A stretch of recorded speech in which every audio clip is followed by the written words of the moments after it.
listen as I describe this excerpt. All right. Her eyes were as bright as the sun, as blue as the sky, but as soft as silk. Okay, you can open your eyes. And I want to ask you guys, did you get a sort of mental image of what I was describing? Okay, yeah, so the passage I just described had some imagery in it. And I asked you to close your eyes because I wanted to eliminate the stimulation that sight gives you so you get a better image mentally of what I was describing. And this is sort of the idea behind sensory deprivation tanks. And so what this is it's an isolation tank that's meant to eliminate all forms of sensory stimulation in order to increase mental activity and reduce stress. And this is something that's really been interesting, or that I've been interested in for a long time, but I've never tried myself. So in order to get a better understanding of it and potentially try it in the future, I wanted to sort of explain how it reduces stress through what it is, how it's developed, and how it was developed, how it works, and how effective it is in reducing stress.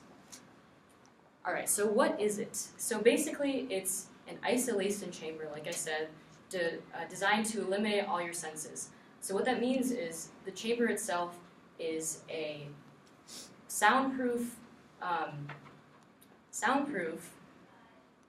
lightproof, and basically it's filled to the brim with water. And the person, the individual, sits in this water that's heated to 95 degrees, which is your internal body temperature. And the water itself is filled with Epsom salt, which makes the individual float in this sort of stew. And the total duration of these sessions last 1 to 2 hours. And it's basically, again, designed to do this way. It's designed this way so all of your sensory stimulation is eliminated and just your mental capacity is explored. And before I get into how effective it is or how it works, I want to say how it was developed. So originally, it was developed by John C. Lilly, and in his novel called Deep Self: Consciousness, Exploration, and Isolation Tanks, he developed this in 1954 in an attempt to explore the possibility of parallel universes, which I thought was kind of interesting. But then in 1984, later on, eSpaceNet, which is a patent database, revealed that this year was when it was first introduced as a tactic to increase mental activity and isolate mental illness. And in recent years now, the spa industry has adopted it as a product, as a way to increase relaxation and reduce stress. So how exactly does it work? So the reason, or the way it works, is by decreasing all your sensory stimulation. In a Spirituality and Health magazine, owner of a sensory deprivation tank, Brittany Stute, who has her own center, describes that the central nervous system workload is reduced by 90% by reduction of all these sensory stimulations. So 85% of your natural central nervous system is dedicated to dealing with gravity, and then 5% of that is dealing with sensory stimulation. So once this is all removed, you're left with increased brain activity for introspection. And during these sessions, I think it's really interesting because you don't have any stimulation from technology or of any sense, basically, and that's something that I struggle with in my life, by distractions and whatnot. And then additionally, the Epsom salt that I described before is meant to reduce muscle tension.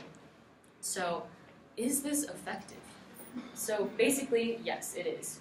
From various studies, one example of this is the Biomedical Center study, which showcased adults who did 12 sessions of this over a 12-week period. And after their sessions, at the end of the study, they reported significantly lower cortisol rates, which is a stress hormone, lower blood pressures, and a better overall well-being.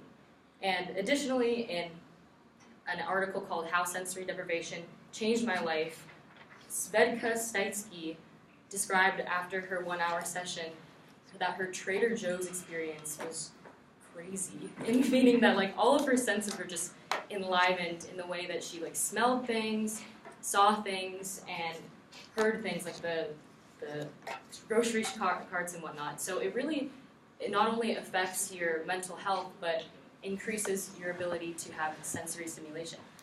All right, to reiterate, by getting rid of our outer stimulation, sensory deprivation has been distinguished as an alternative way to improve mental and physical health. And because it's still so stigmatized, mental health, hopefully the success of sensory deprivation tanks encourages the development of more methods to combat mental health. Thank you.